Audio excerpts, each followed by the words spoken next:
Good afternoon. It's Wednesday, August 2nd, 2023. This is a school board workshop and the time is 12 o'clock p.m. There are three items on the agenda. First is the elected superintendent discussion, followed by the in-house internal auditor discussion and the agenda review for August 8th regular action meeting. We will begin with the elected superintendent discussion. Facilitating the discussion will be Dr. Ken Savage, Chief Strategy Officer. Welcome. Please proceed. Mr. Chair? Yes. Mr. Chair, if I can interrupt, as a potential candidate for the office of the elected superintendent, as I discussed with you prior, I believe it would be most important for me at this time to recuse myself, allow the board to have an open discussion without a potential candidate being in the room. I've asked my Deputy Superintendent, Dr. Jennifer Cupid-McCoy, to handle this part of the workshop, and then I will be back when you take on your other agenda items, if that's acceptable. Yes, it is. And understood. Thank you, sir. Good afternoon, Chairman. Good afternoon, esteemed board members, Dr. Bernier, Dr. Cupid-McCoy, and Attorney Dupuy-Bruno. Just to piggyback on what the superintendent just said, I am here today because in June the board had made it that promulgated this specific meeting to meet at this time.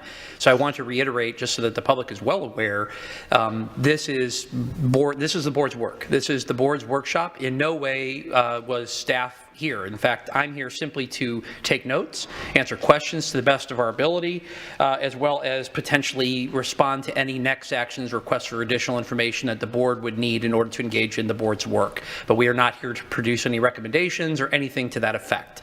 So just to kind of recap why we're here, the board discussion that occurred publicly on June 21st, 2023 indicated the desire for the board to specifically discuss the discretionary salary, which is pursuant to Florida Statute 1001.47, Section 1. The stated intention at that meeting, to summarize, was to begin board consideration of this topic so that potential candidates would have an understanding of what type of additional compensation the candidate might anticipate, and also to make apparent that this discussion was occurring impartially to any specific candidate. Again, the board is free to revisit any aspect of this or anything else, but this is simply a date and time to continue that conversation. So before I turn it back over to board discussion, I want to just orient you to a few of the artifacts that are attached to the board item that may also be consumed. The first is Florida Statute 1001.47, which anyone can read in its entirety. That is helpful to just explain what the law states related to this particular topic. Secondarily to that, I've extracted a slide that was used in that presentation on that day from Andrea Messina as the representative of the Florida School Boards Association that takes this law and tries to summarize it in a very simple way on that particular slide. So you'll find that listed slide in there as an excerpted slide. Another piece that I included today was, to my understanding, the board attorney has provided you samples of policies that exist in other districts that she's gone over with you in the one-to-one briefings. Again, those are only offered as the samples that were previously shared, not in any way a recommendation of the type of policy that you should or could consider, but more or less to give you a sample of what some other districts do when approaching this discretionary piece and the variety of methodologies that they employ to do so. You as a board have total discretion in how you would want to do it. It could be something like that or completely different if that was something you chose to do. Furthermore, I've also included as attachments to this the publication from the Florida Legislative Office of Economic and Demographic Research, which publishes the salaries so they take their methodology that's prescribed in statute and actually apply it in each given year, and that tells you those salary levels for all of those elected positions throughout the entire state. So it's a big document, tells you the methodology and whatnot. However, if you go in the document, it states it as page 10 on the document bottom, but it's actually in the PDF that's attached. You go to page 12. 12.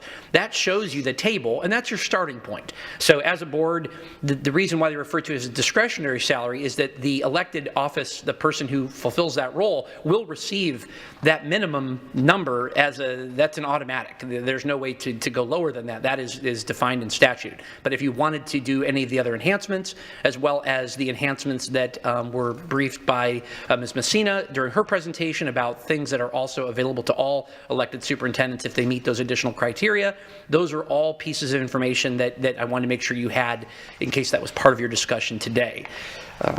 Now I believe, I'm just making sure I'm not forgetting any other attachments there. In case there's anything else. No, I believe I've covered all the attachments. So at this point, I would turn things over to you, Chairman, and for the board discussion, and I stand ready to answer any questions as you need me throughout your discussion. Okay, that sounds like an excellent plan. Board members, you want to start with Mr. Fisher? Do you have any comments, or you want to just go as we go? I mean, I can give a few. This is definitely a interesting discussion. I also want to briefly just welcome Deputy Superintendent Cupid McCoy next to me up here. It's awesome being next to her, so I appreciate that. Superintendent, as I said, looking at this, I think we're constitutional officer. I thought we're around, I guess, 178,000, right, Dr. Savage? I will pull the exact number. I'd rather tell you exactly. I'm reading the right. It's very close to that number. So Okay. I have it actually pulled to the page in case we were to. Well, I did. And that's again the most recent year. So that it would be updated with the next year. But certainly, as a rule of thumb, it's a pretty good benchmark to stay with. The number for the school superintendent in Lee County, you'll notice here. 178,407. Okay, thank you. One of the things I was thinking of looking at this, that's a salary.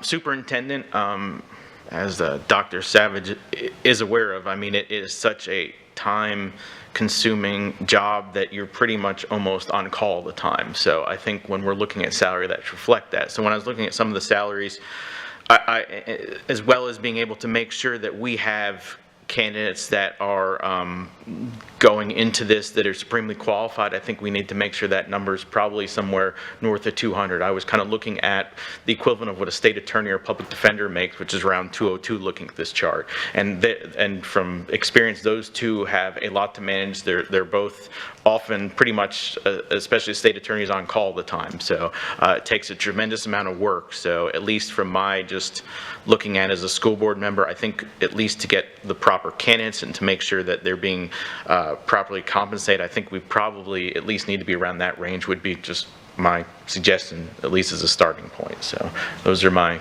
initial comments. Okay. Ms. Patrica. Yes, so I have not had an opportunity to consume the backup materials because when I looked yesterday, there was nothing there. And I haven't had an opportunity to look until just now. So I don't know how much I can add to the discussion, but I will say if we look at the screen from FSBA, that third category is something along the lines of the district, whatever the district decides for a salary. District school board approved salary requires majority vote. Are there any limitations on that, if I may, through the chair, to Attorney Dupree Bruno? Repeat the question, Ms. Patricia. Are there any limitations to the fourth bullet point under the salary and benefits for the elected superintendent as provided by FSBA that says district school board approved salary in parens requires majority vote? I don't know of any particular limitations. Okay, so I hear what you're saying about the 200,000 and we want to make sure that we're getting people in who are qualified. I think that a market rate analysis would be appropriate for us to determine what salary would be appropriate. 200,000 feels just sort of a little, I mean, I know that you were comparing it to the state attorney, but that I think market analysis gives us a specific place to land in terms of a number, and that analysis could be done in conjunction with the election every 4 years, or we could do it every 5 years, or whatever it is we decide, but I would lean toward a market rate analysis. Mr. Fisher?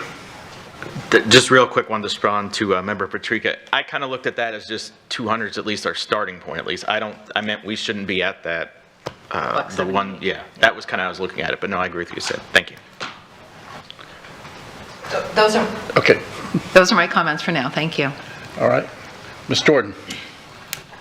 Well, I as well, I'm just trying to catch up on everything that I missed while I was gone. So I really began looking at this at 4 o'clock this morning. So I don't have it all in my head, but as far as what Mr. Fisher had mentioned, I would definitely agree with at least that. But then again, making sure that we do have a qualified person here, because it is an election, and, you know, hopefully that, you know, we get people that do have all the qualifications that is needed for this task. I may come back. Okay. Ms. Langford Fleming? No, I agree with Board Member Fisher. I had looked at some of these salaries, and especially looking across the state, and I completely understand what he's saying and agree that it's almost like 200 would be maybe perhaps a baseline. And he is so right. It is a 24/7 job, I believe, and 12 months out of the year. So, so far, I agree with everything that's been said there. I think we do need to look at the criteria that Mrs. Patrica had just mentioned. So as of now, that's all I have, really. Okay. Ms. Morgan? Yeah, I don't think we have much to work with here. I think we do need a market rate analysis. And I think the frequency of the market rate analysis needs to be built into policy. Was any research done on policies in other districts? Just the one? I only see Yeah. one, and that, There's two. I think it's, I mean, if I may, Kath, the paternity pre-burner, these were provided by you. I believe there were two, and there included Swanee and another one in there. There's two that I was able to find when I did my research, so. okay. So, in looking at these, I am presuming there's not a ceiling. At one time, I thought that there was a ceiling on, but there's not. Okay, good. Well, then, I think we should just really talk about a policy and then work back to, well, yeah, a policy, and then if market analysis comes in, whatever, we start going that direction. All right. I sort of like the policy that came up from the other district where it's 15% above your highest paid administrator. Because your superintendent is often going to come from your highest paid administrator, someone running, number one. I believe that would put us somewhere in the correct market level. I think our highest is around 200, so that would put it at 230 as a starting point. There's also, if you read the backup there, they get extra compensation for different certifications and things like that, so probably could get up close to 240 to 250. So that's sort of where I sort of like that number and policy there. It's very tough because elected superintendents versus contracted superintendents seem to be a whole different ballgame. Collier County is much smaller than us, and they're over 300,000 for base salary. And I don't think the public wants us to be paying over $300,000 for base salary. I think the superintendent has a tremendous amount of responsibility. Number one, the safety of 100,000 kids. Number two, this huge budget and a large amount of employees.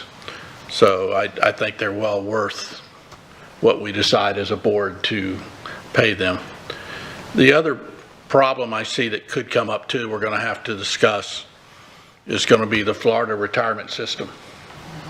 Many of the people that may potentially run may be former retired school teachers or et cetera like that, and they cannot go back into that system.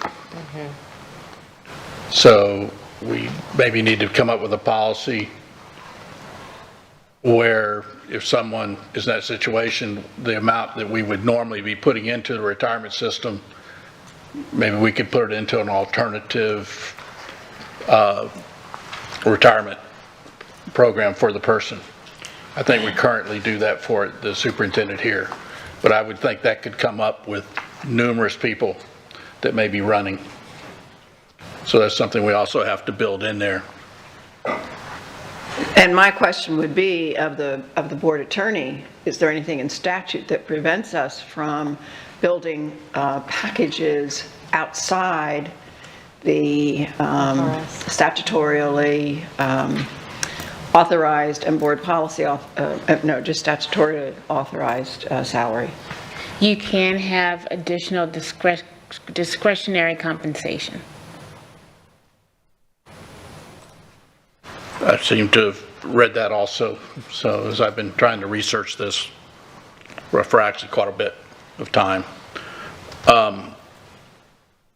I do think we need to try to move forward with a set salary as soon as we can, because people are going to be getting in it and they should know what they would be running for. Yes, Mr. Fisher. May I ask a question? Through the chair to the board attorney? Not for this meeting, but can we get better clarification on what discretionary actually is? Thank you.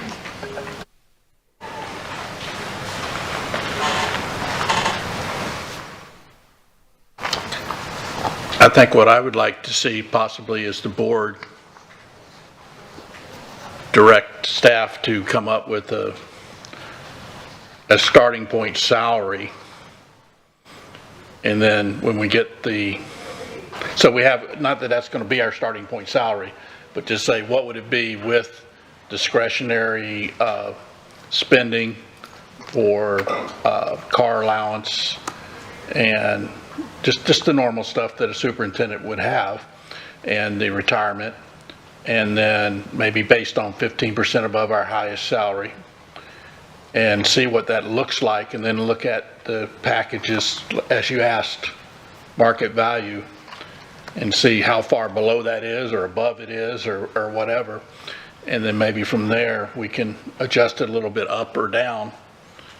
But I think that would be a good, like Sam said, good starting point. I think this might be a little better starting point, and then we look at it and see how we feel as a board along those lines. Alyssa Giovanelli? Hi. Thank you. I actually agree with Ms. Patrica. I think we do need to have the market analysis, I'm sorry, what did you call it? Market rate analysis. Yeah, market rate analysis, absolutely. And what Ms. Morgan said, put it in policy, and what you said, sooner than later. And so I also would be curious to know what our other elected officials, what they made and what their base was and what their, so like for what Sheriff Marcino makes, what the county, the clerk, all our elected officials that we have in Lee County. I think it would be interesting because I think that we're going to be held accountable for that. And so if we don't know, we need to be aware of what they're making in retrospect to what our base will be, plus the incentives that would be tacked on, the ability to have a salary that, let's say the base is 200, like somebody mentioned, and then what it would go to with all the other initial incentives. I know that in the past we've had like I think with Dr. Atkins we had some kind of an annuity. We paid monthly, I think it was monthly if I'm not mistaken, but something like that. So we need to see what the package is, but we need just to have a base and then what that is like. But comparable to our other elected officials is really where I was going. So I'm sorry. Thank you. I kept talking. Patricia. In the work I've done with market rate analysis and getting salaries up to that, typically it's phased in over a period of time.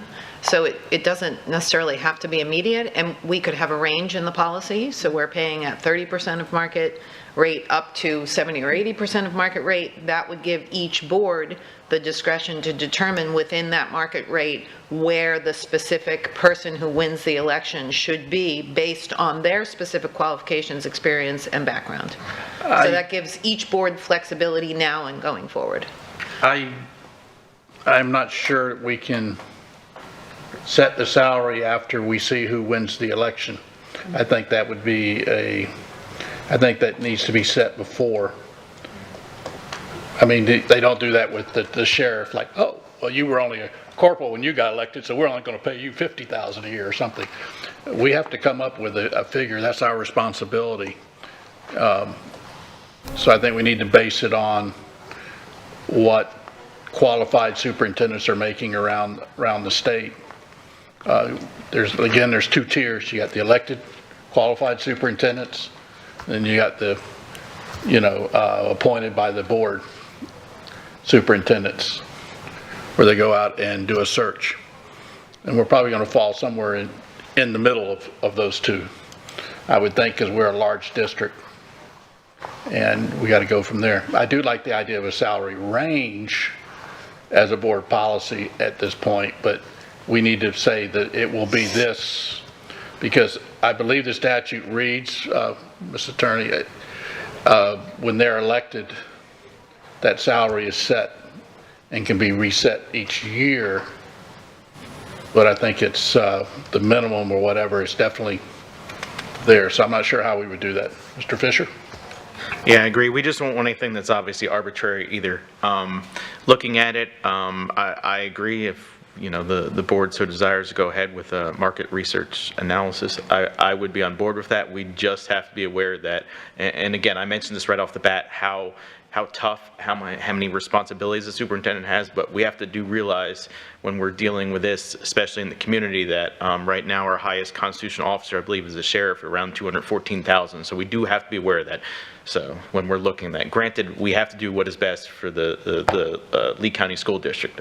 We have to be aware of that other element. So, Right. Thank you.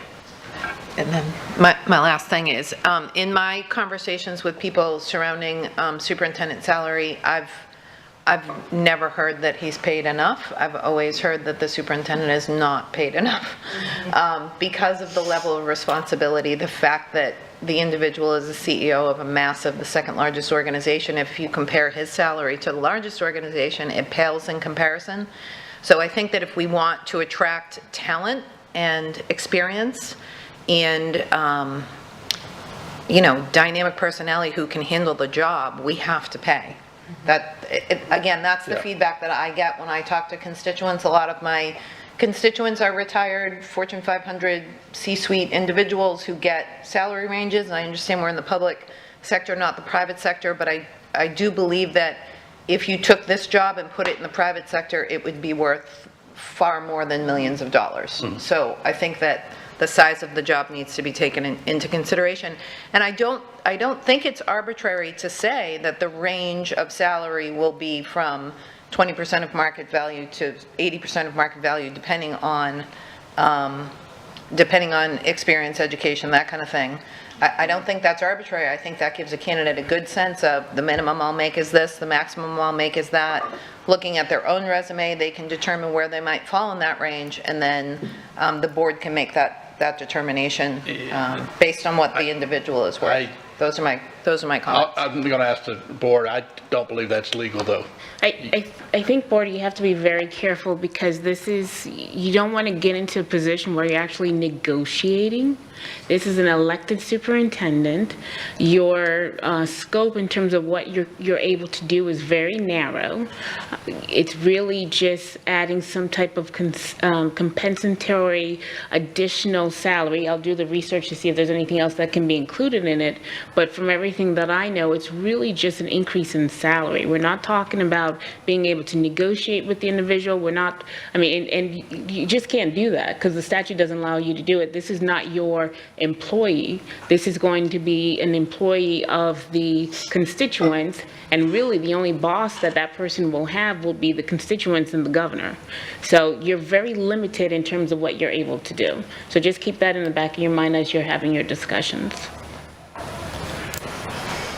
Ms. Giovanelli? Also in the policy, would we not put in the annual raises as well, and how that would be, so that they know that before even applying to be, you know, and running for the superintendent? Wouldn't that be all built in the policy as well? Well, I was going to say it could be, but the one was 15% above the highest employee. So each year on the anniversary date, if they got a raise, the superintendent would get a raise, was how I read the one county. Okay, but for me and for transparency, people wouldn't really know that and what that is. I think we have to have that kind of laid out at some point, at least back to maybe what Ms. Patrica's saying, whether there's that range or that ability, because just because whatever 15, no one knows what the 15% is of the highest paid salary of the district. So I mean, no, I think it's just for transparency's sake that we would need to have that pretty much spelled out. Yeah, I would like to ask the attorney, are we allowed to build in bonuses? For instance, the overall grade of the district improves, is worth so much in addition to the salary. Are any other elected officials able to get bonuses? I'll have to do a little research on that and see what kind of language would be acceptable. I can't answer that question right now. I think we have to be very, very careful, because even when you're talking about if you're doing a performance bonus or something like that I don't believe we're able to do that. So let me research that a little bit and I'll come back to the board with an answer. Thank you. Ms. Patrica? Yeah, and I was not suggesting a negotiation. I was suggesting a range, and then the board deciding, without consulting the superintendent, the board deciding within that range after the election. So if you could do some research, please, to determine whether that would be legal, I would appreciate it. Thank you. Ms. Jordan? And even when we did our search for the appointed one, we did have a range. We did not have a set number of what that looked like. It was from this point to this point is what it would be, with a beginning and an ending. Because again, we're looking for qualified. But that's a negotiation. Right. Because you're saying, I'm going to pay you this much because of the other things that you bring to the table, or the number of years you've been working as a superintendent, or what size district you have. Those are all things that you're negotiating. So the concern is that, I mean, again, I will research it, but these are just thoughts for the board to have. Some of those are built into the statute, though. They get bonuses for so many years. But there's no other constitutional office that I've seen that there's any salary range. There's when the sheriff gets elected, or the clerk of courts gets elected, or anyone else. That's the salary, whatever is set. So I agree with the attorney. We got to be real careful there. I think we need to set the salary high enough, get good qualified candidates, and then the public will elect the right person. I'm confident of that. Mr. Fisher, did you have something? Yeah, just kind of a quick follow-up. I mean, I understand what you're saying, Ms. Patrica, and appreciate that. I just, from a legal standpoint, I'm not comfortable with the range. I get what you mean, but as I said, just like Mr. Person said, I don't know of any other constitutional office that's like that. And I think when you're going to that job, you need, the taxpayers need to know what that's going to be for that position. So again, I agree that superintendent, we all know how important that superintendent is. As I said, I feel for me it would almost be at that point, if there's a range later on, that's what I'd argue almost it would be arbitrary and capricious at that point. So I get, because then you're kind of picking and choosing, depending on who gets it. So, but your thoughts, as I said, I understand that and I appreciate it. I'm just looking from that standpoint. So, thank you.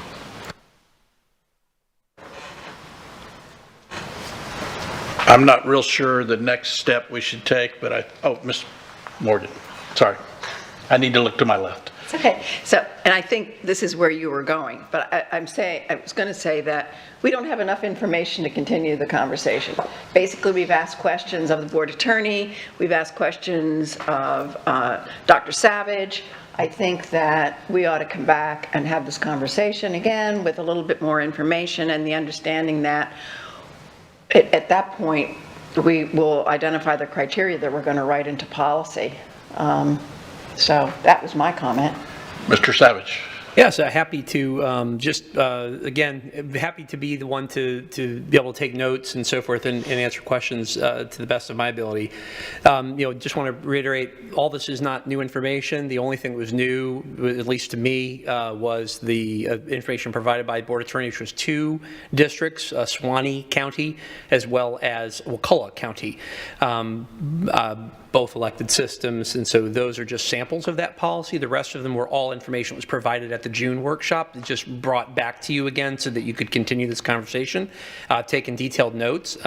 For us, in order to bring you more information, just want to make sure that I'm clear on some of these specific asks. First, just want to clarify the discretion piece. On the statute itself, the second line of the statute specifically states, however, a district school board by majority vote may approve a salary in excess of the amount specified in the section. That is the discretionary salary that was referenced by Ms. Messina that you've been discussing today. That's the format that it is. That is the part of the statute that speaks to what you're talking about today. So that, I'm not an attorney, so I'm not able to interpret that may approve a salary in excess, what format that can take, whether it's bonuses, whether it's, those are things that certainly I would hope the board attorney would be able to research and get back to what is the, from that aspect of statute, what does that actually mean? And hopefully she could get more insight for you on that information and provide that to you. From my standpoint, what I also took down was there's a desire for a market rate analysis so that the board is making an informed decision of what does the market rate yield on that particular piece. I'll have to consult with others, probably our HR folks on that, because they do the market rate work internally, but is the board's desire to commission outside assistance in that respect, to get an outside party to conduct such a piece? Or, because I know when you had a consultant for your permanent superintendent, that was part of how you set your salary, was their analysis of the market, so they did give you some information that allowed you to set where you had with Dr. Bernier. Certainly we can pull the information of all the superintendents in this area. We can do that. We can also, I'm not aware either of the electeds being able to exceed what they're actually specified in statute to receive, but that doesn't mean, but I'm certainly not an expert in that, so we could research that as well. So in case of the electeds have a specified number, but there is a higher number, that was another element of board discussion that I heard. As far as the other pieces, I'll defer to the board attorney, that she would be looking into the legal permissibility of ranges and so forth of those aspects of it, but I'm happy to answer anything else. The market rate analysis piece is what I would take away. That's something that I would work on the staff side to try to do and bring back that information. Would you want another board workshop conversation such as this, or would you like to receive that material through your board attorney so that you could have those initial briefing materials, then come back again for this? And how soon would you want us to schedule something to this effect again? But I do think time is of the essence. I think on the market analysis, I think what we really are looking for is what are other superintendents making around the state, both elected and non-elected. I think that's the important thing, because that's the closest we're going to get to apples, not apples to oranges. And then we got to look at the size of the districts and what they're making.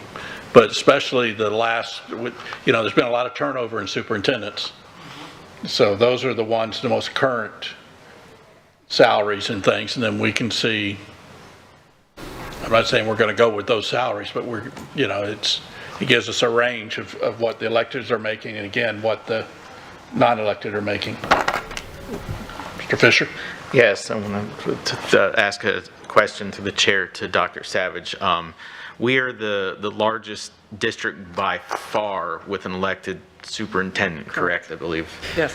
I think that's, okay, I think that's some of our struggles too, and we're trying to compare to others that we're nowhere near that size. So, and I was kind of thinking, and I think Ms. Morgan had talked about this before, unless, if I mistake who it was, my apologies. So kind of going back to what Ms. Patrica was talking about with the ranges, I mean, we could always set it in policy that, after the year, I mean, again, the constituents is who the superintendent, essentially reports to at that point, but have like I don't know what to call it, like a salary analysis or something, after that year and every year after that. I think you had mentioned that, so, but might meet in the middle on those points, but thank you. Mr. Savage. Chairman, the other piece that I heard was just a concern about retirement, annuity, some of the elements of how does that aspect of the process, what flexibility does the board have on that? Again, I would not have any answer on that, but I will certainly get with our HR staff and we'll try to get some clarity on that. All we have is essentially, all the information I have is just the salary piece in front, but in terms of other vehicles that could be utilized, I don't know that information. Secondarily, there was just one other piece. You mentioned as the largest system. Presently, the largest is Pasco County. That is the largest elected superintendent presently. But yes, Lee County is larger and would be in 2024 will be the largest system, I believe, in the entire country. Ms. Morgan. Yeah, so with respect to this discretionary comp, it looks like in statute, we don't have to describe what it is, even though we have to in contracts when we appoint a superintendent. So I would be interested in all of the additional fees that are built into the discretionary piece. And then I would go to FADS and ask them what is being built into superintendent contracts today. Because as you say, it's become a very competitive field. It's entirely possible that there are things that people are being compensated for that we're not aware of. And then what you really want to do is wrap that into one package, and that goes into your policy. Well, I just know that if there's an elected superintendent and they're eligible to put money into the Florida retirement system, we, by statute, have to put that amount of money in there. Right. Okay, above the salary. Okay, so what I was saying is that if they're not eligible, that whatever that amount is, that's what we need to find out. And that would go into whatever retirement, Right. type thing there. So that's what I was after there. Ms. Patrica. Yeah, I just wanted to say, I'm not sure Pasco is going to be a great example for us to follow, even though they're closest in size. I think that he didn't collect a salary the first year or two that he was the superintendent, so the salary was not an issue in that county because it wasn't an attractor for him. You know what I mean? So I'm not. I'm sorry?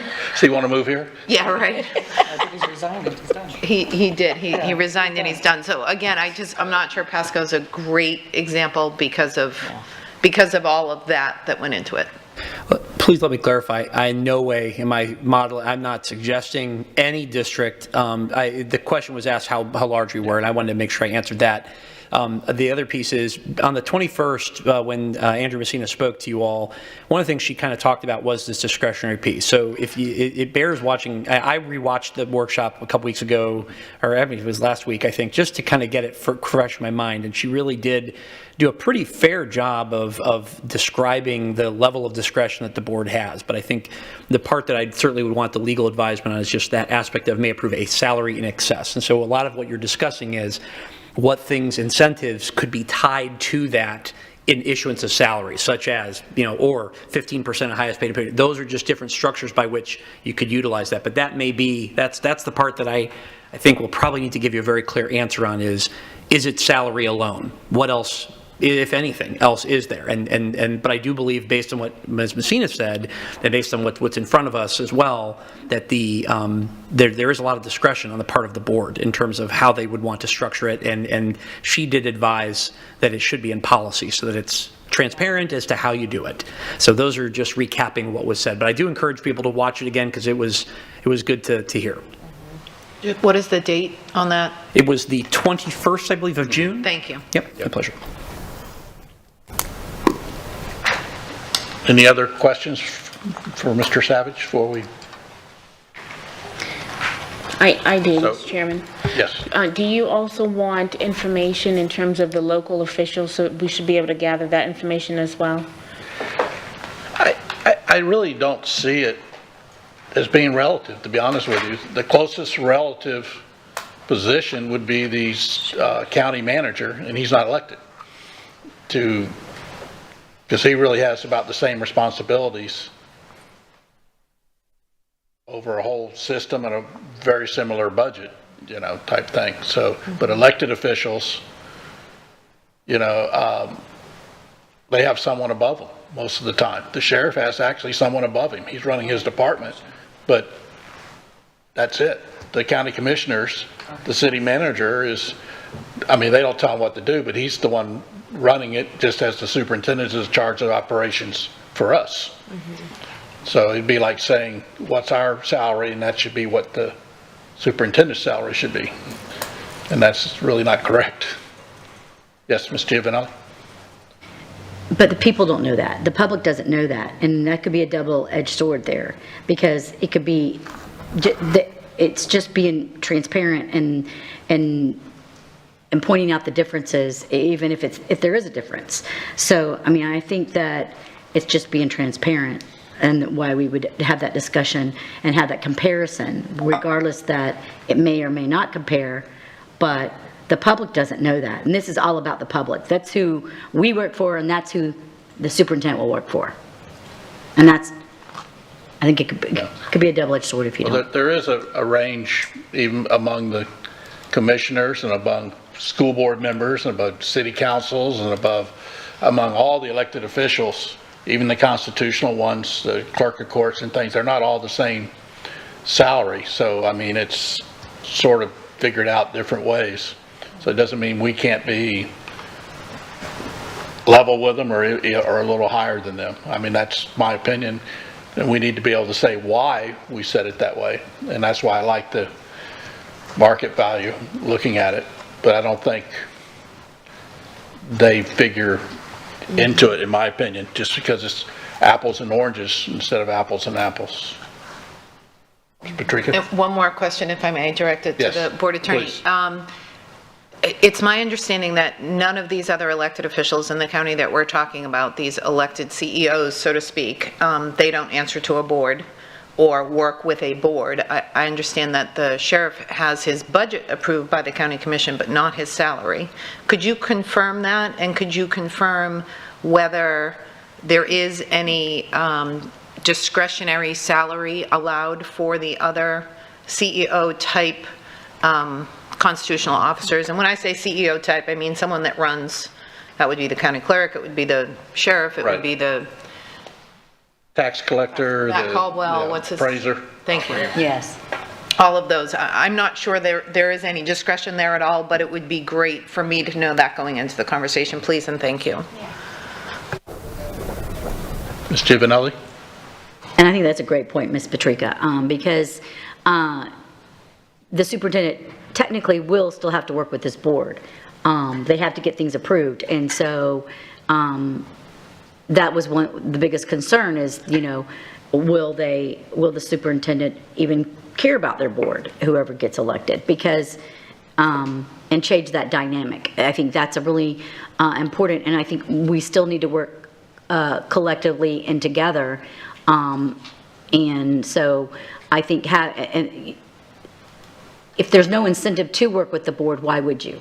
So I think this is going to kind of hopefully secure that ability and that mindset that we will still be a collegial board and work together as a team for the best interest of our staff and students and so forth. So I think it is important because again, to know the difference in salary-wise, and you still have to work together. And I think Ms. Patrica made a great point that the other elected officials do not do that. And so I think it's important that we make sure that we establish in policy an increase, salary increase, if that's going to happen.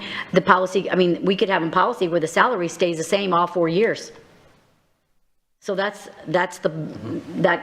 could be a determining factor for some. So I think that it's important to have it all laid out prior to and have an understanding, and at least we work through the process as a board prior to the election, so the community knows that we were transparent to the best of our ability, and we looked at all information, and we took it seriously. So I think this is just part of taking it seriously. Thank you. So please, go ahead and add those. On hindsight, I think you're correct. The constitutional officers, they pretty much run their own. Any other questions or direction for the staff? All right, well, thank you.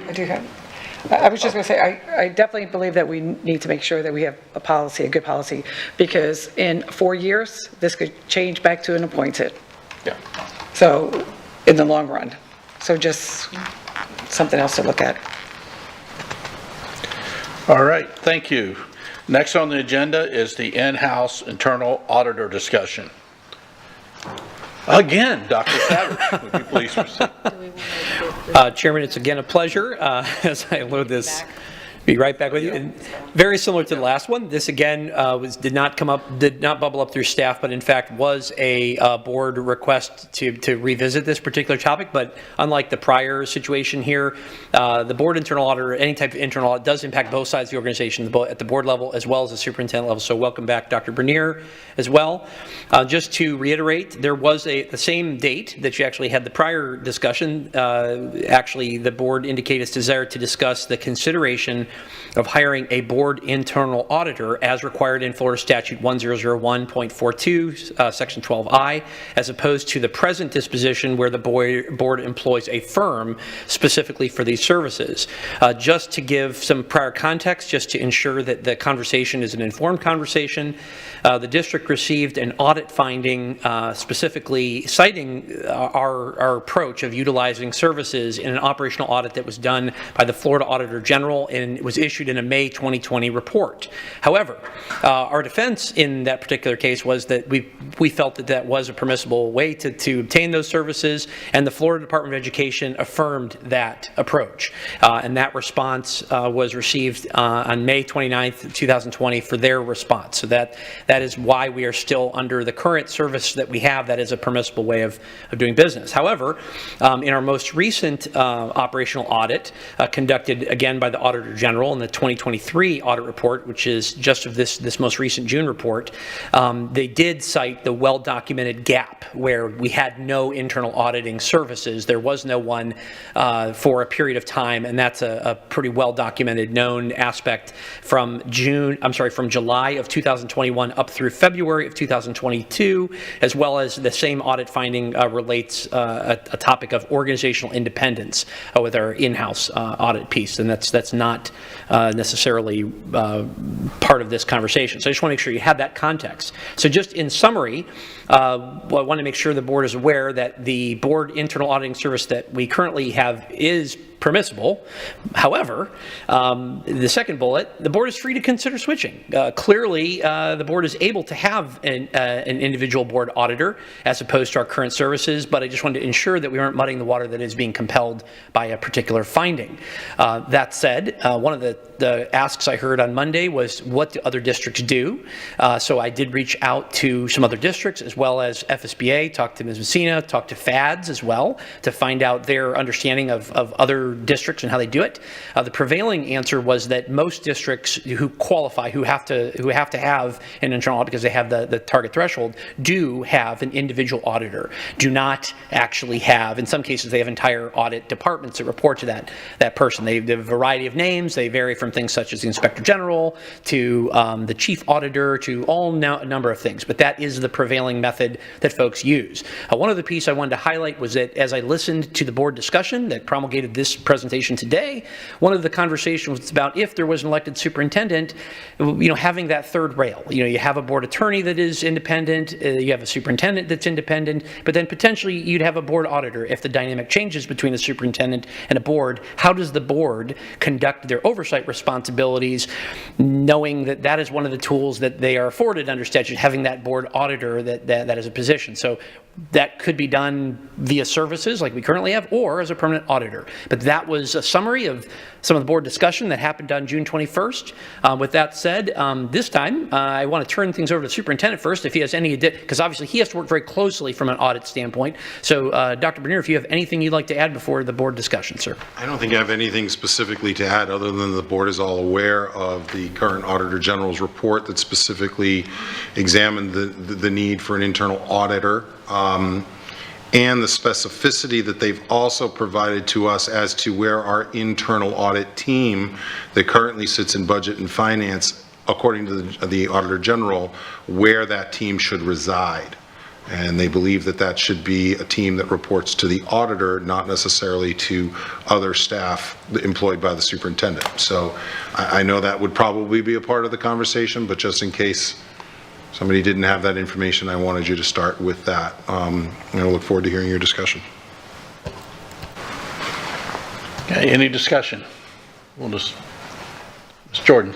Okay, so we had this discussion, I think it was in 2019 maybe, I can't remember when it was, but when it first came to us that we had to have an auditor, and then we had gone out and we had looked at different districts who had their own internal, and a lot of them was not just one individual. A lot of them had, maybe 5 people on staff just to take care of everything, because of the fact that as large as we were, we would not be able to do this. I think Sarasota, there were plenty, and I still have the information in the office, but there were plenty of them who had that, but then the ones who had just the one individual one also had like an RSM who could do bigger jobs for them and then report it to them. Kind of like what the auditor, this was before we even had the audit committee. So we've had this information for some time. And we keep going back and forth about bringing a person in and the cost to have a person in-house that works directly with us versus having a whole entire company, a corporation. Ms. Morgan. Yeah, so my response would be that this was put in statute around 1819, I think. So there have been at least 5 years. 1819? I'm sorry. 2018 or 2019? Yeah, 2018 or 2019. Thank you, Chris. I understand. So there's been 5 years of experience. I really think it behooves us to look at what other districts are doing in terms of process, internal versus external, and cost. We know what RSM costs. We know what we're getting for those costs. What are other districts paying? Those that have departments, what's the department costing?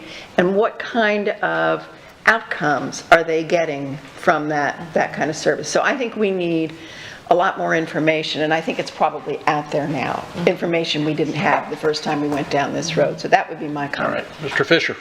Thank you. I agree kind of with how Ms. Jordan was looking at it, and agree with Ms. Morgan. They want to get more information. I'm kind of surprised that for organizations this size, compared to other governmental agencies, we don't have an internal auditor. I kind of thought that before I got up here. I was surprised by that. I would be more in favor of that, but I'd also like to see, one of my questions is, what would our audit department look like? What would be the cost? What are the necessary staff? If we can kind of get an idea of that, and kind of like, as I said, Ms. Jordan said, I was kind of looking at it from the standpoint of also kind of a hybrid model, just kind of like our legal team. If there's anything we have to go on the outside, the legal team is able to use outside counsel for certain things. So that would be kind of how I'd want to see. But yeah, I'd like to kind of get an idea of, what do we need staff-wise, what we'd be looking at for the district this size before I could really go forward with that answer.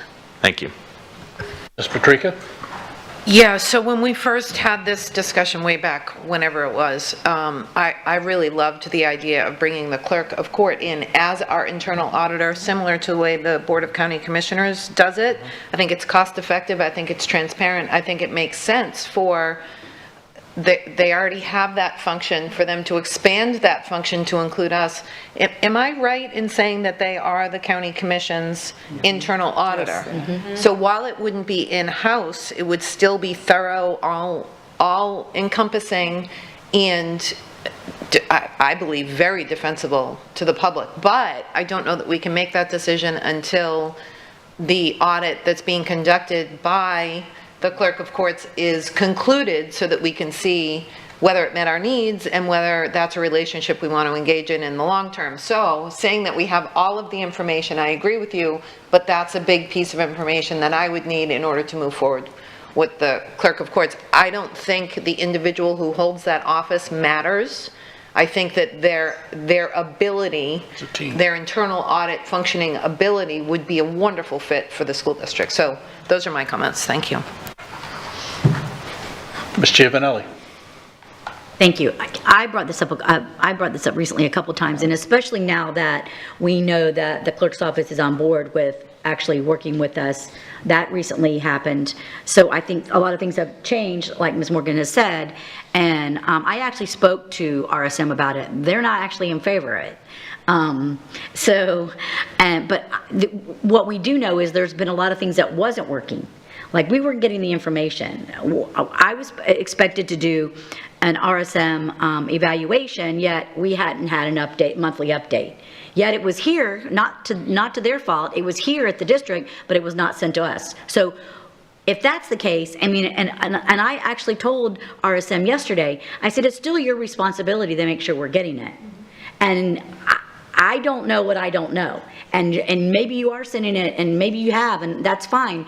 But it went to a department that didn't send it to us. And that I can somewhat control, but I don't know what I don't know. How do I control something I don't know? And that's what was happening.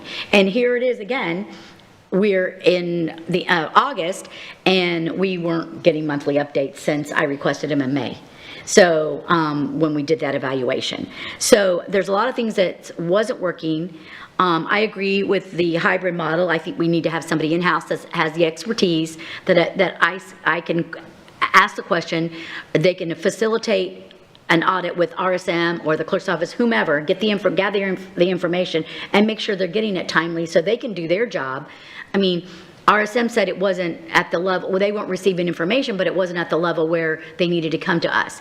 I said, but yet but the dashboard showed that you were waiting on information. So how does that work? I had a 40-minute conversation yesterday about that with them. So, and this is my conversation with them one time, and then when they came back on board the other time. So I've had 2 conversations personally with them from the time that they came back on aboard. And I'm not against RSM. I know we need this. So I was actually saying we've got to have RSM back in place when we're without an auditor. So it's just we've got to make sure that they're working for the board. That's our employee. And when we are going to lose an employee, the auditor piece is going to be huge in communication to the board and back and forth, and communication that's needed to the district, and as well to the superintendent, as well to the board attorney who's not in the loop on any of it. That's the other thing, the piece of it that I thought was she should be involved in anything with RSM, and she's not getting the information. But I think it's kind of simple. We weren't getting the information, and they were our employee as well. So, I mean, it just works. There's just some things that's not working. So I look forward to having the conversation that we're going to reevaluate this and determine something that's going to work for the board. And the sooner the better. Again, thank you. Ms. Jordan. Oh, my goodness. Okay, so when we contracted with RSM, they had a guideline. So if they had X amount of time to do each one of those functions that they were doing. If there was a problem with getting information after a certain period of time, then it would come back to us for us to assist them on that. As far as getting information, they are sending it bi-weekly, bi-monthly. It's being sent here to the district, which is then being sent to us. They were not sending it to individuals because of sunshine, making sure that nothing was being violated. But as far as, and Ms. Debris Bruno sits on the audit committee as well, so she hears everything that's being said, so she is getting the information. I know chairperson sits on it as well, and maybe perhaps when they have this, and that's why we had to create that audit committee, for them to take that information back to them, then the chair or whoever is the liaison from that is supposed to be coming back to us and giving us updates as well. And I know you have one scheduled, I believe it's coming up, or you already had. So I think that when and I did talk to them the other day, because we would get them all the time, but we went ahead and said, let's send it to one individual person, and then that person was to disseminate that information to all of us. But as far as the attorney getting that information, she does get the information, and the superintendent as well, because he needs to have that information as well, because he has to have his staff do what they need to do in order to get the job done. Sorry, that was a little bit of like... Mr. Chairman, I could just add to that Ms. Jordan is absolutely correct. By sitting on the audit committee, I do receive the information that they send to all of the members of the audit committee. You have anything? Go ahead, Ms. Langford. I feel like I need to comment on something because I just don't understand why this has to be such a difficult decision. We had the clerk of courts come back whenever that was, talk about this. Four things I just kind of thought. The service is being provided to us by the clerk of courts. They have already offered it. I believe that that would be a fiscally conservative idea to move forward with something like that. They have the manpower. You know, and I agree with Ms. Patrick, it really doesn't matter who actually holds that office. The clerk of court is voted on by the people of our county. The people of our county's children go to our school district. I believe that it would be it's a full transparency, which I've heard Mrs. Giovanelli say multiple times, and that's incredibly important as a school district. I believe the clerk of court would do that. And I believe that that office would hold, I believe that they would care a lot about what's going on in the school district. So just like you had said before, they're working with the commissioners already. They have the means to do so. I'm just all about trying to save as much money as possible put in the pockets of our teachers and administrators. So if this is one more thing where we have to hire multiple people to do a job that somebody has already offered to do, I think we need to truly consider that.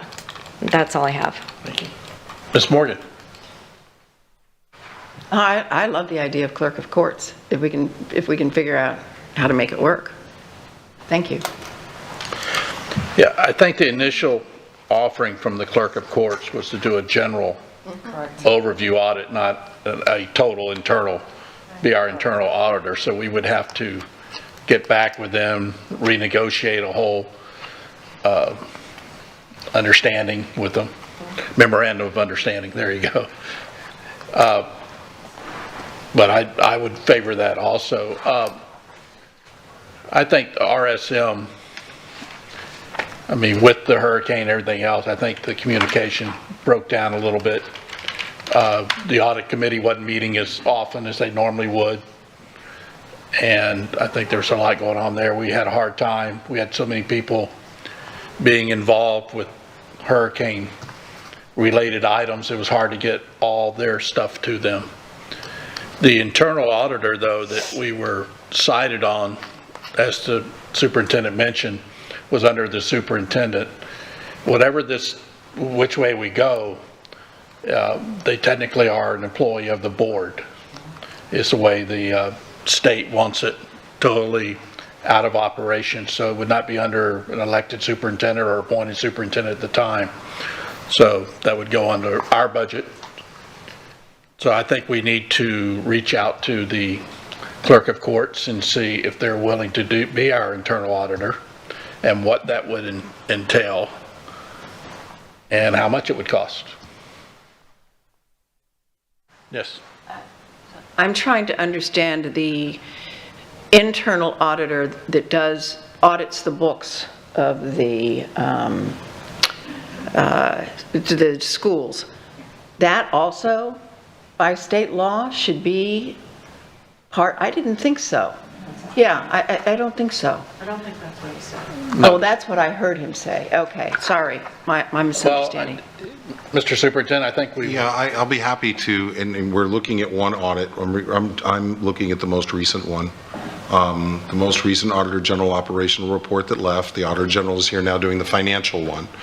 But the operational one cited specifically that our internal audit department that goes out and works with our schools on internal auditing of property, auditing of the bookkeepers and the financial work done by our bookkeepers with gate receipts and field trips, that team specifically, it was a recommendation within that, well, it wasn't a recommendation, it was an expectation within that exit report that auditing team report to the board's auditor. Okay. You're talking about RSM because of a previous audit when you didn't have RSM. The Auditor General has gone further. Even now that we have RSM, that auditing department is not reporting to the auditor. If I'm recalling it correctly, their perception is that the auditing team that currently is in Budget and Finance needs to be independent of the superintendent and the staff. Whether I agree with that or not might be something different, but that's what the Auditor General is recommending. So they would be reporting to, if we kept RSM, they would be reporting to RSM. And then RSM is our employee who reports to us. I know, but that was their finding as I read it. We'll start down there, Mr. Fisher, and work our way back.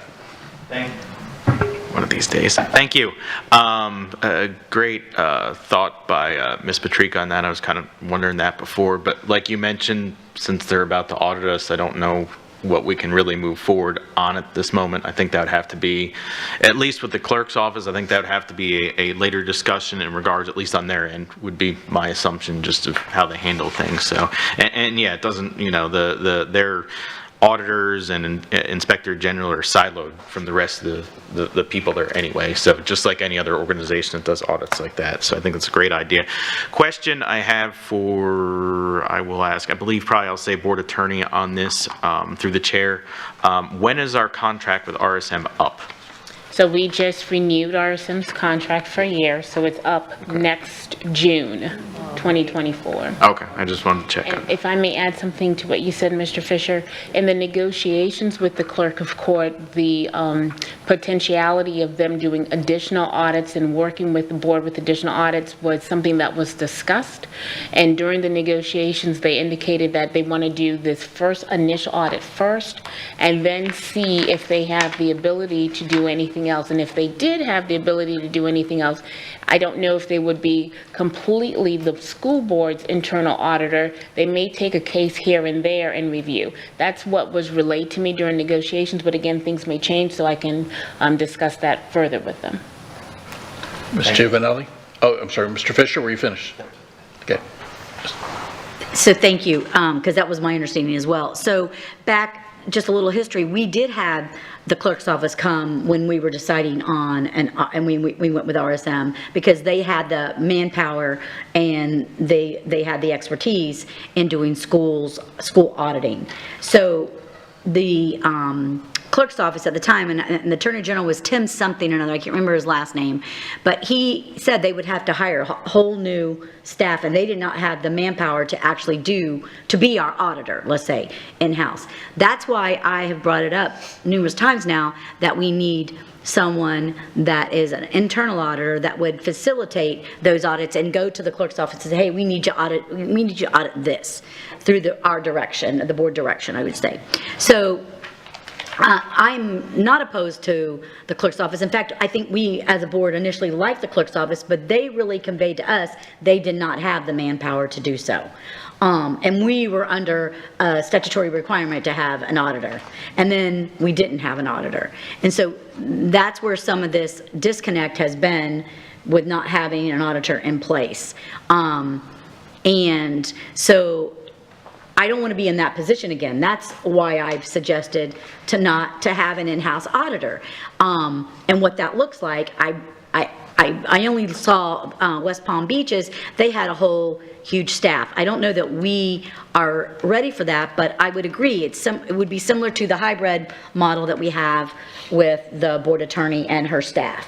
But I think it's vital and important that we have an internal auditor that is going to be under our guidance, and that would also update us on where we're at with audits and what's going on, and when they need records, that they can, if they had to, personally go get the records in what department, to help that department and the staff get those records to expedite whatever's needed for the clerk's office or RSM or whatever. That was my thought process, that we wouldn't be, we would have our own staff, we wouldn't have, and I say staff, I say board auditor, it could be one person, I don't know, and if they need an assistant, I wouldn't know that until that is built. You know, we did this with the legal team. We've created a legal team that we didn't have when I started here 8 years ago or 7 years ago, whatever it is. And so, I mean, we saw the need that grew. That could be the same thing with the auditor. We build on it, starting with a board auditor, and then, you know, looking to see where the need is, and working with RSM till June, and what the board decides then, and if we had to refer out to or consult out to clerk's office, if they're willing to take that, that's awesome, and we go that way. I mean, but I do think we need somebody in-house, and we cannot be without an internal auditor. And now knowing that the governor wants us to have the district internal auditors report to our internal auditor, that's a huge piece of why I would think we need in-house. And I know I've talked a lot, so I'll let it go down the line. Thank you. Mr. Superintendent, we do have a person doing internal auditing now. Yes. That, Reports to him.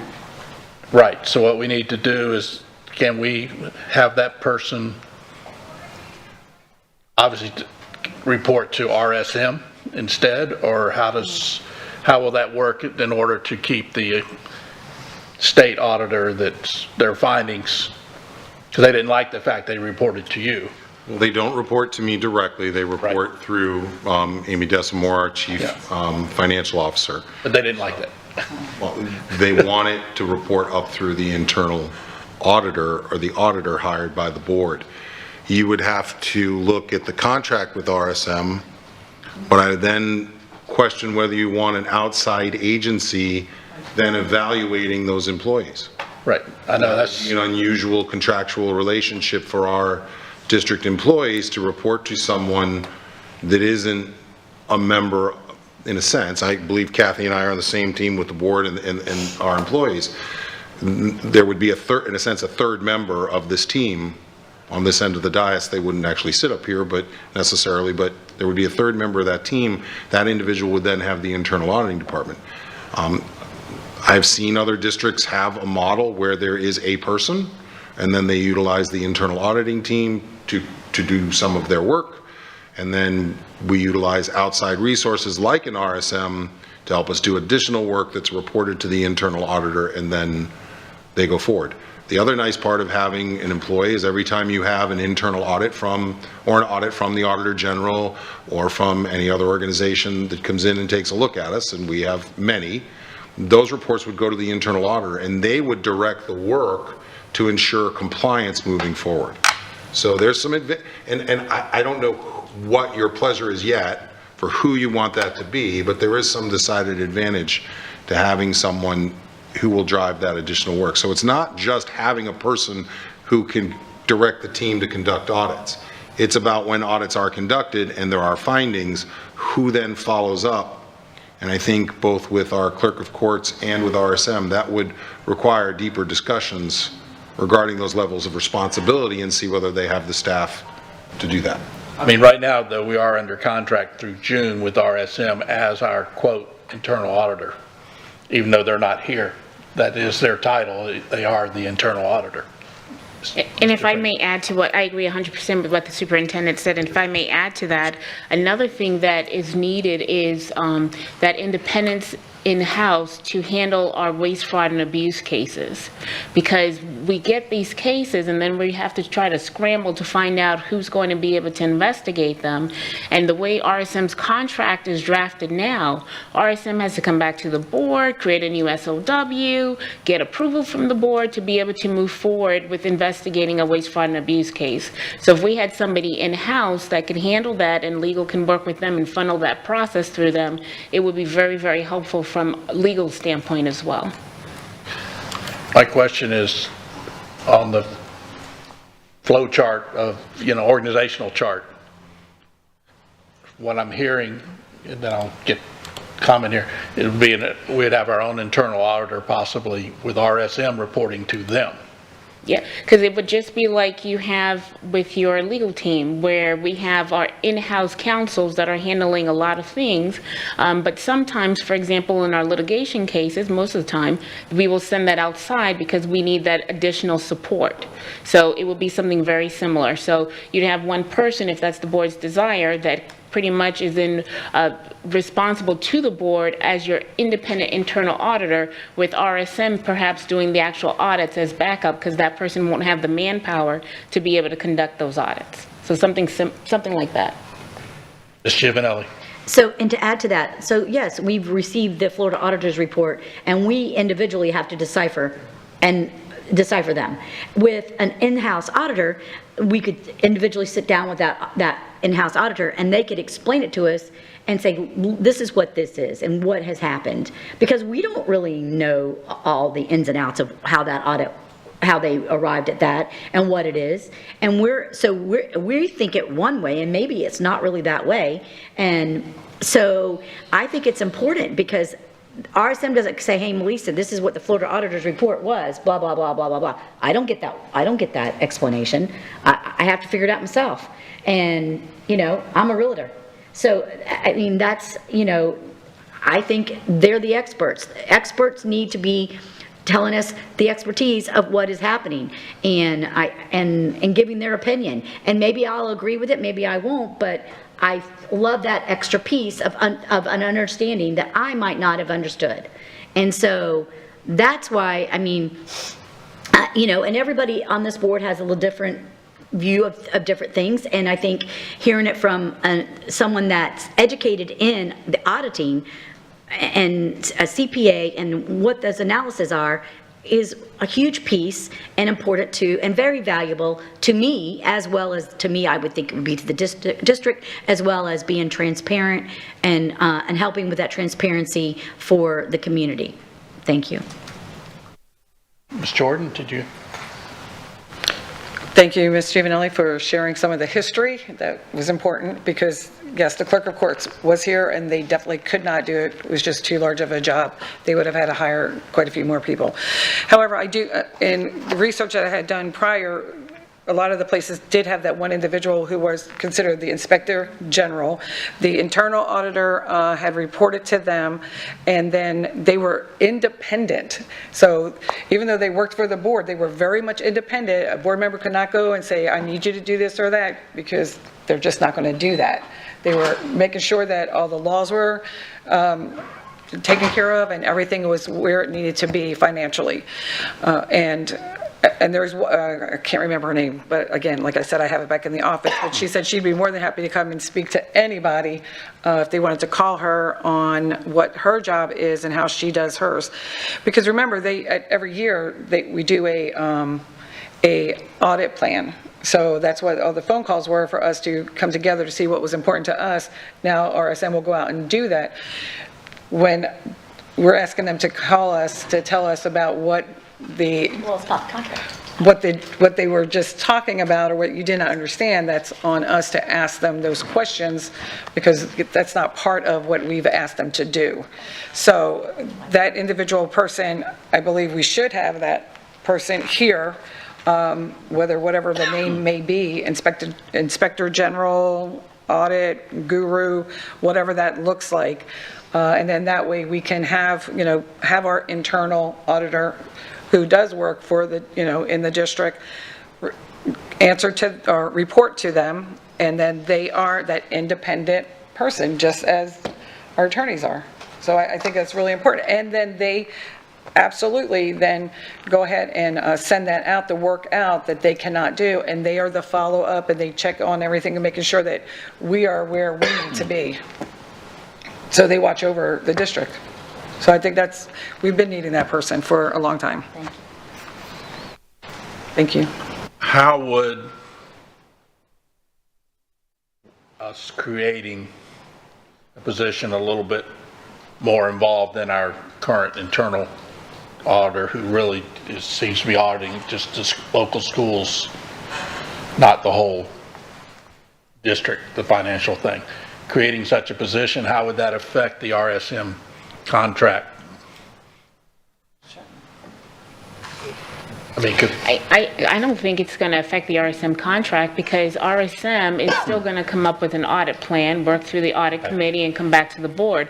That's really your manpower to be able to do all of these audits that are necessary.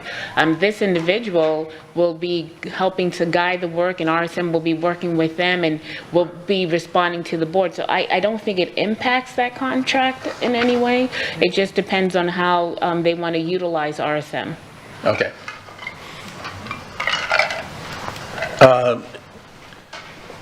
Does the board, where should we move? Do we have a recommendation from the superintendent on how to create this position, or what we should do if we want to go forward with a internal auditor that would be sort of above RSM? I would ask, okay, so that changes to this point the discussion, because I think what you're asking, Mr. Chair, is if we were to determine that we wanted a third employee of the board to be the internal auditor who would utilize, like our attorney so adeptly described, would utilize their work, work with RSM to determine, along with the board, what needs to be audited and keep RSM doing the auditing, but also be the individual who would hold and direct the work of our current internal audit department. I would need to work with human resources.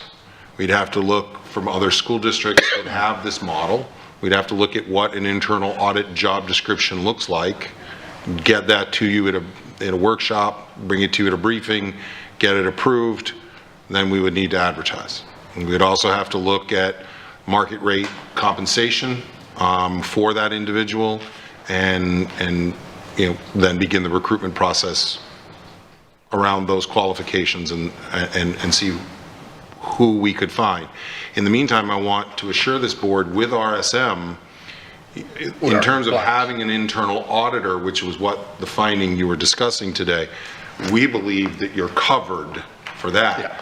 It is the new issue of internal auditing and the business they conduct and how we do that work. So, and who they report to. So it would seem like we have till next June to work all this out. I'd rather see it sooner than that, but I mean, we're in compliance now. Does the board wish to direct the superintendent to get with human resources and to see what this would look like and cost and budget and et cetera, to do a workshop? I would like for us to look at, start looking at what does that look like, get the information so that we do have it. And we do have three employees. RSM, they are our employees, they're just invisible. We don't see them. That's right. So, but they are an employee of the board. They're out there. Any other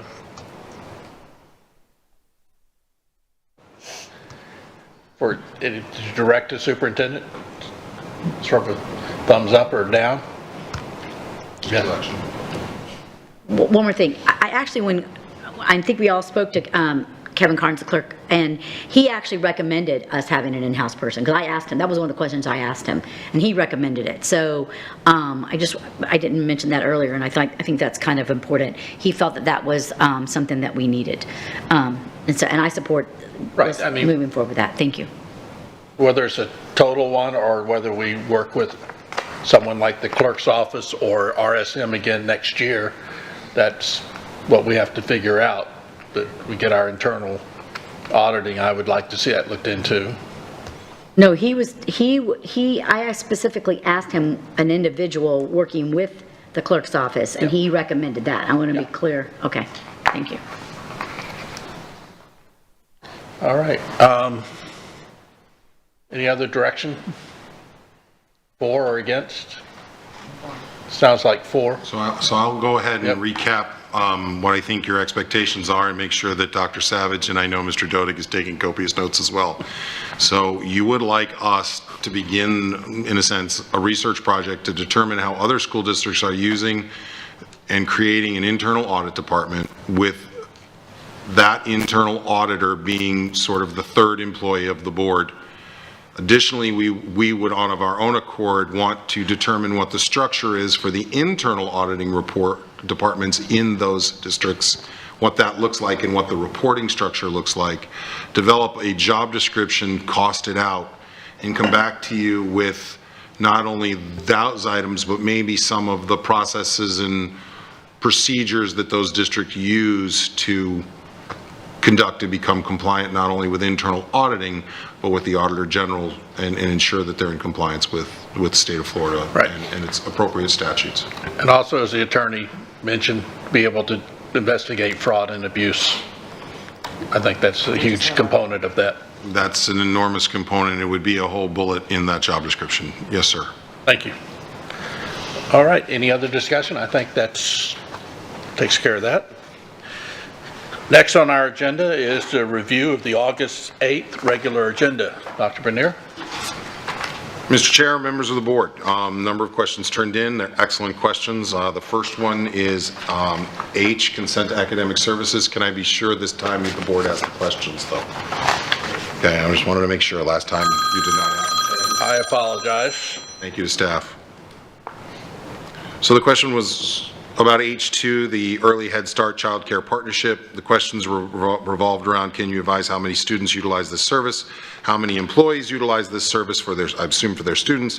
Please provide participation information at each school receiving the services. So currently we have 2 employees utilizing this service, and I'll explain that after I talk about the other ones.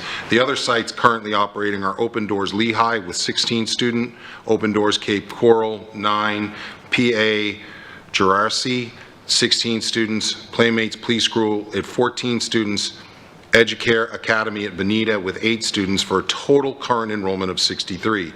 Early Head Start Child Care Partnership grants can serve up to 72 students at various child care centers. So lots of child care centers could qualify for these dollars.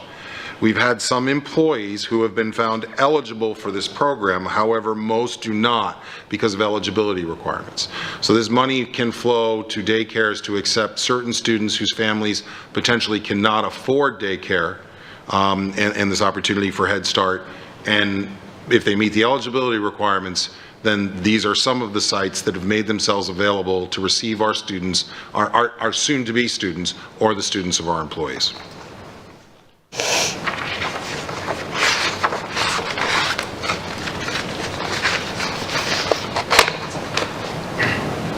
Oh, yes, Melissa, sorry.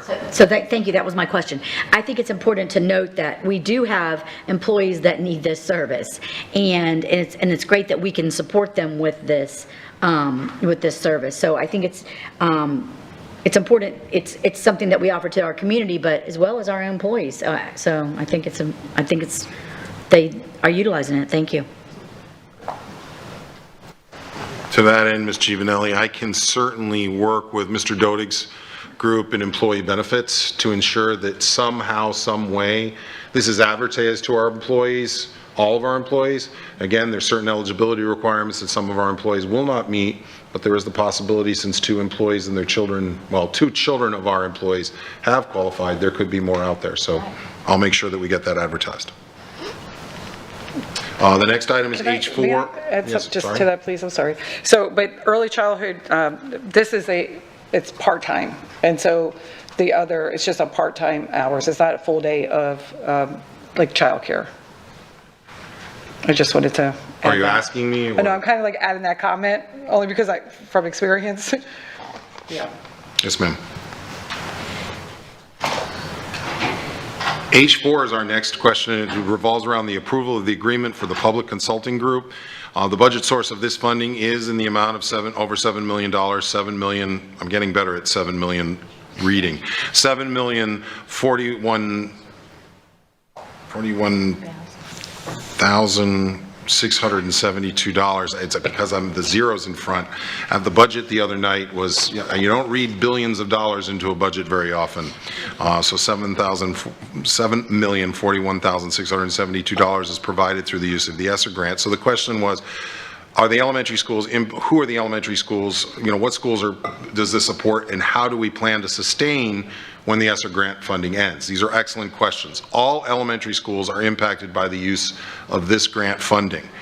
As a result of the funding, so a contract with the school district in Lee County will be developed at grades K2 for print and digital curriculum that is fully aligned to the best standards, district priorities, and the cultural, structural, and other districts and school level factors. This is created in partnership with the Public Consulting Group and is used by Lee County educators. In addition, we have professional learning program to support this implementation, specifically surrounding K-2 reading in support of a Read by Grade 3 initiative. When the products are produced, while they are produced with the Public Consulting Group, in partnership with them, we retain ownership of the product, and we can continue to use those products in perpetuity.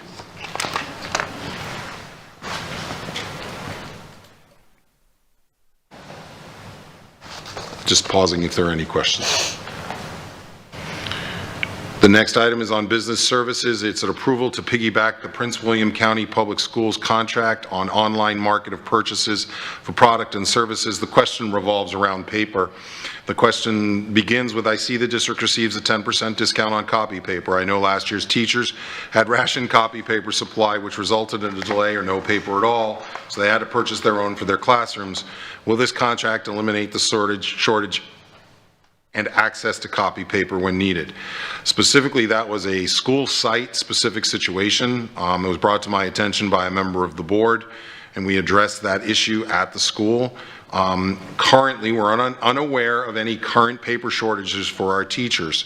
The 10% should provide us the ability to our schools to purchase the paper they need and provide it to their teachers. Teachers should have access to the tools they need for their classroom. That's always been a priority for us.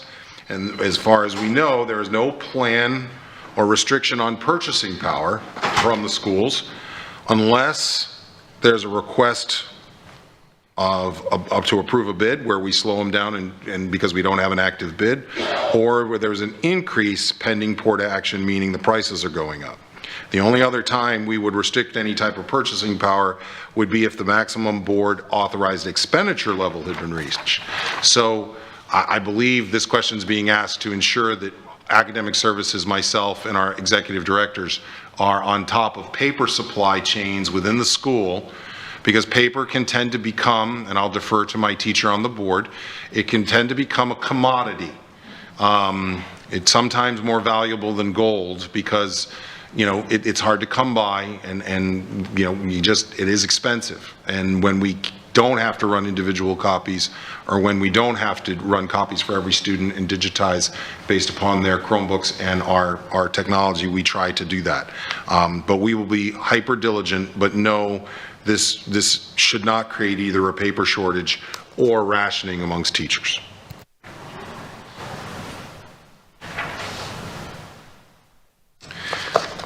L2 was the next question. It's regarding an increase in expenditures to the school district for Manatee County Piggyback ITB 230081 scoreboard replacement and repairs. The questions were specifically around some of the scoreboards located in that ask. So there's a specific $75,000 for Dunbar High School, which is a video board. It's being paid out of capital funds, but it's more important than that. This is the video board, which is separate from the scoreboard. The video board is an additional unit that the school is purchasing out of school-based funds. This video board will allow for fundraising opportunities at Dunbar's North Stadium. Is the first school that asked It fits all the criteria. It can be mounted to the existing scoreboards that are there. It's a video panel, which will allow for videos to be shown, and they're hoping to use it for fundraising opportunities. So why are these just now being replaced? So the projects listed as capital are scoreboards being replaced as part of the maintenance capital rotation plan. They were ordered in advance. Projects listed as Ian in the item are the hurricane-related repairs to softball and baseball fields. Fall sport scoreboards such as football were prioritized over the spring sports such as softball and baseball. So that's why you'll see more softball and baseball scoreboards on this order. Will this football scoreboard on this particular item be replaced by football season? The board member then asked, I'm hoping these schools will not have to go through another sports season without a functioning scoreboard. And that is certainly the hope and plan of your superintendent, the athletics department, and our maintenance division as well. There is one football scoreboard on the project. It's listed on this agenda. All of our scoreboards have received temporary repairs and have been made, and they've all been made, and we believe at this time they're still being tested, that they're operational and they're prepared for season. Other football scoreboards like the one for Fort Myers have been delayed, difficult to come by, and there have been supply chain issues, but all football scoreboards have been ordered and all have been shipped. As soon as they are received, the maintenance department is prepared with outside vendors to install them. But in the meantime, we have made the necessary repairs by assessing our scoreboards and ensuring that they've had the needed repairs, and when the replacements get here, they'll be in progress.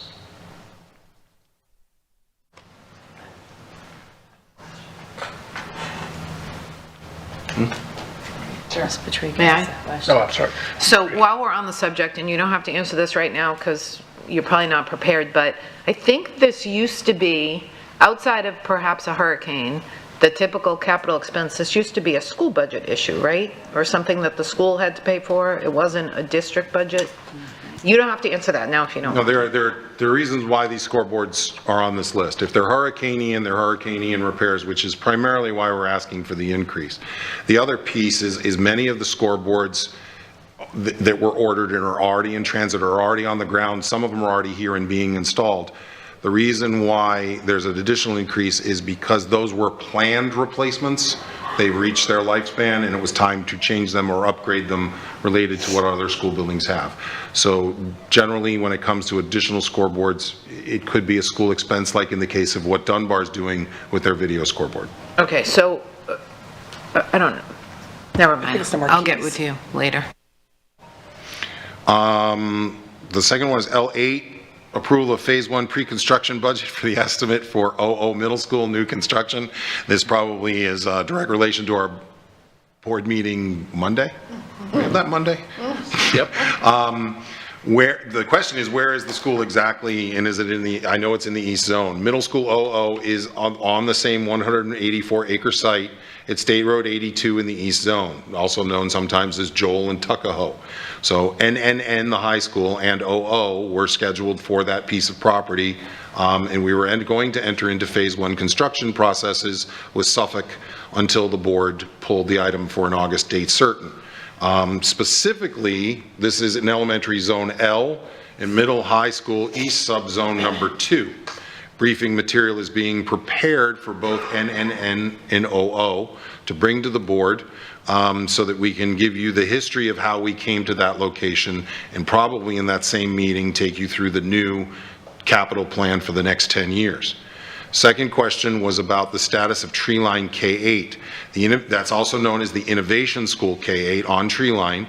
That is still currently planned to open in August of 2027. More information on estimated costs and the capacity impact will be provided in the upcoming capital plan presentation. Our capital plan is a presentation. It has to be approved by the board. So we will be providing you our best thinking. I know you're going to make us go back and do some more homework.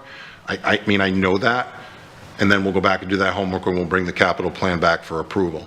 Can you update us on the expenses to date on this school? I've recommended a quick briefing to get the new board members. Staff is all, to get the board members up to speed. Staff can prepare a briefing on the Innovation K8, and we will include it we will make it specifically more outlined in the capital plan. We'll make sure that we add that a slide or two about K-8 specifically. Lastly, L9, the approval of the increase in expenditures to the ITN for golf cart purchasing, repairs, and services. Let me begin by saying this is the approval of a budget line by which schools use their site-based budgets to either buy a golf cart or replace a golf cart or repair one. It is also possible that there could be a golf cart in a district yard or a bus transportation area. Those would also be subject to purchase under these guidelines and for repairs. But the questions are specific. Do you know how many golf carts in repairs in the last 3 years in the past 8 months? In the past 8 months, 25 purchases totaling over just $67,000 have been made using this ITN. In the past 3 years, expenditures generally were below $50,000. In terms of repairs, we would have to go a little more deeply into that. Do we need to spend $150,000 for golf carts and repairs? No, we do not. No, we do not. Purchases, as we said, have totaled just over $60,000 in the past 8 months, the 25 purchases, and over the last 3 years, they've been below $50,000 annually. How many new carts are we purchasing? The exact amount of repairs and replacement carts are not known in advance. As equipment breaks, the bid process is in place to support school needs to repair and replace their equipment. And again, schools have to have the money in their budget in order to make these replacements or repairs. I do not yet have the answer to how many total golf carts does the district own. We will have to go back through all of our property auditing and make that determination. What schools are in need in receiving a golf cart? Schools make this decision regarding their equipment needs. These are used for athletic events, transportation around schools, transportation out to portable areas. They're used significantly if anybody's been to a high school football game. There's carts and other opportunities not only for people who are handicapped, they move people sometime that way in ensuring, but they also use them for injured athletes. Those are also golf carts. They're also subject to the same repairs, as well as the athletic equipment such as gaiters and other things that help us maintain our fields. Would this not fall under the budget? This request is to authorize funding for the solicitation, so it may be used when schools use their budgets to make purchases. How many carts are used at each school? That's determined by the school building and the amount of space that they have to cover and the proximity of their fields related to the main campuses and to their parking lots. Who is using the carts at the schools? Typically, golf carts are used by administration, security, maintenance team, and athletics, meaning the maintenance team of the school. Why only a 6-month contract? This is actually a 1-year contract. On January 10, 2023, this ITN was board approved for 1 year for expenditures not to exceed $100,000. Of the board approved $100,000, $67,000 has already been spent. The request is to increase to $150,000 as a proactive method to have the bid with funding in place when schools need to repair or replace their carts. The increase is for the purchase of new carts and repairs to district-owned golf carts as seen fit. And sometimes, as you know, it is easier to replace a vehicle than to make the repair, and certainly more cost efficient. So those are my answers on golf carts. Thank you. Any questions? All right. Well, last is going to be our good of the order. Mr. Fisher. Anything? As I've talked enough this week, I think the only thing I'm going to say is welcome back to our amazing teachers and staff. Thanks. Ms. Giovanelli? I just wanted to say real quick how the opening of their ceremony yesterday at Lemuel Teal was very exciting, and just it's so exciting that those 900 students and them having a seat tomorrow or this coming up school year is going to be actually great for the East Lee zone, and I'm very excited for them. And I'll just piggyback off of what Mr. Fisher just said. I welcome back the teachers that really came back today, and I want them to have a great year, and it's exciting for the upcoming 2023-24 school year. Thank you, and staff too, by the way. Ms. Patrica? Thank you. It's a little funny to be back at the table because I've been watching meetings on 1.5 speed. So to hear Dr. Bernier speak with some sort of passion and emotion in his voice, as opposed to the very quick talk that I was listening to when I was, it's just funny to be back. Anyways, in that sort of line of reasoning or thought, I speak up, listen up culture, that's what we have, right? So I'm going to speak up and say that I was deeply disappointed that the discussion regarding books took place without 2 board members present. The superintendent made it pretty clear that it could have been done on the 8th. I have not finished watching all of the meetings yet. When I do, when I see where the board landed, I may very well be making a motion at Tuesday's meeting. I will do that within 24 hours, giving you all the notice that's required by our protocols, but you all do need to hear from me that I was disappointed and frankly, personally hurt by the fact that that discussion took place. It was not my fault that I missed that meeting. That meeting was not on my schedule. I had every intention of getting off an airplane yesterday at 6 a.m. in Tampa and being in this district, in this building in time for 1 o'clock briefing. It wasn't my fault that that meeting was changed. I'm not pointing the blame at anyone. I understand why it happened, but to deny 2 board members the opportunity to have a full discussion with the entire board on an issue that is of national importance, as was discussed during the board discussion for the people that were here, was just, that was a little tough to take, and I haven't felt that kind of disregard from this board. I did a lot in the past, but you all need to hear my level of disappointment there. Those are my comments for now. Like I said, a motion might be forthcoming. Thank you. Ms. Jordan? Well, I have to say thank you, Ms. Patrica. I was feeling the same way. I was up all night trying to watch the meetings to try to catch up on everything that had taken place. I was not in town, and my plans to be out of town had been made months and months ago. So I could not possibly be here. But in saying that, I had multiple phone calls. When I got home, I had 100-some emails, personal emails, regarding, why I wasn't here, how come I didn't speak. Well, I couldn't speak if I'm not here. So, and that's why I did send a request to have it postponed. I know that there's never going to be a time where I know Ms. Giovanelli is not going to be here on one day. And I know that, so I literally missed 2 of the meetings because I was gone and they were put on after my plans had been made. So just trying to catch up on all of that, which I will, do. I had to go back and rewatch a couple times, but I may be adding my input on that as well, because I think it is important that we all heard regarding the media. It's really important, when it comes to our children and, our families and what they believe. We would need to make sure that we're hearing from everybody. So I wanted to share that too. And then yesterday being at Lemuel Teal, that was really exciting, and seeing people I've known for many, many years, and celebrating a gentleman who actually did teach my daughter. So I knew him when he was alive.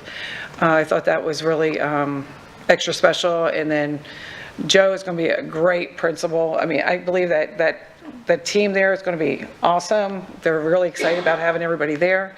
And I just really wish the best for every single, all the schools that are opening. Thank you, because my grandkids are going back to school, so thank you so much. They really need to be back in school. And that's all I have to say, so thank you. Ms. Leiker Fleming?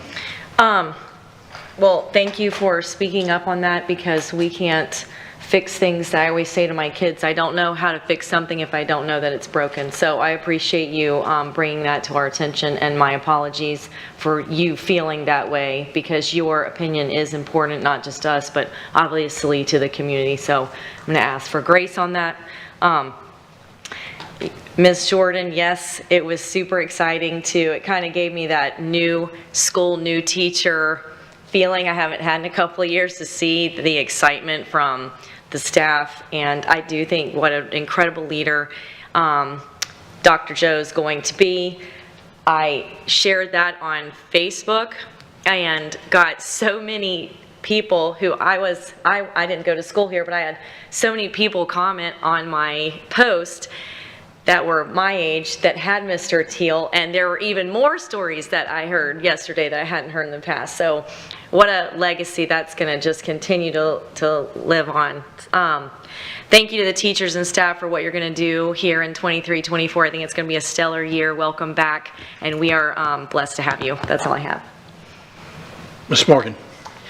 So I've been in a couple meetings recently where Resilient Lee has been mentioned, and apparently there were conversations ongoing about things that might impact the school district of Lee County. So I think you sit on the Resilient Lee, and I know that Sam has. I think it would be really helpful to this board if you brought back reports about what's happening with Resilient Lee. It's sounding like they are beginning to land on directions and in some cases very specific things. So it would be helpful to me as a board member to hear from whoever is representing us in the Resilient Lee process. Thank you. Yes. I will actually be meeting with the Resilient Lee on Monday, going over all the things that they're putting forward. The staff put together several proposals, but they were just proposals into different committees at the time. So we're going to see where they're going forward from there.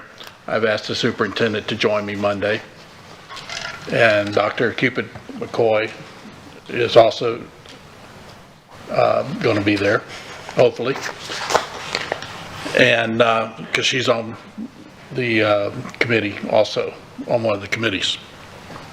So we'll be doing a report after that to where they stand. All the different cities have all put forward proposals, and they're just now coming together, and then they're going to go out to the community after they meet with each of the people on the board one-on-one, sort of, with their group. So I'll make a report to y'all, and then there'll also be several community things going on. So hopefully we qualify for quite a few things. So we'll have to see where we're at. Can I ask? Yes. Just a question regarding that. So when you go there, are they asking you for recommendations? And that's, At the very... I have not been there, No. so I apologize for that. At the very beginning, they asked for some recommendations from the staff and everything else. And at that time, Dr. Carlin was in charge of getting the communication back to them. We went to all the different departments, to strengthen our hurricane shelters, to strengthen our building here so we could do a community, get the kids back quicker, and be better organized was one of the things going on there. There were several things that would impact the school district. Other things that impact the school district were actually brought up by other cities and things, So, The reason I'm asking you that, because if you're going there and you're speaking on behalf of us, we definitely need to be part of that understanding of what you're speaking on, and where is that coming from? Where is that direction coming from for you to speak on? it mostly came from staff.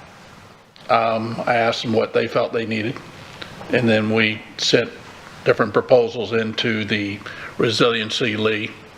It's a very slow process.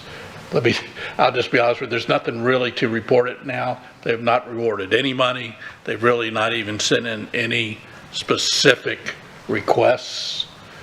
It's all just, they go in, well, what do you think, you could do? And they did several committees, and people go and speak at the committees. Everything is on YouTube. The meeting I actually attend usually is just an update of what they've done in these committees. So we're aware of what's happening. So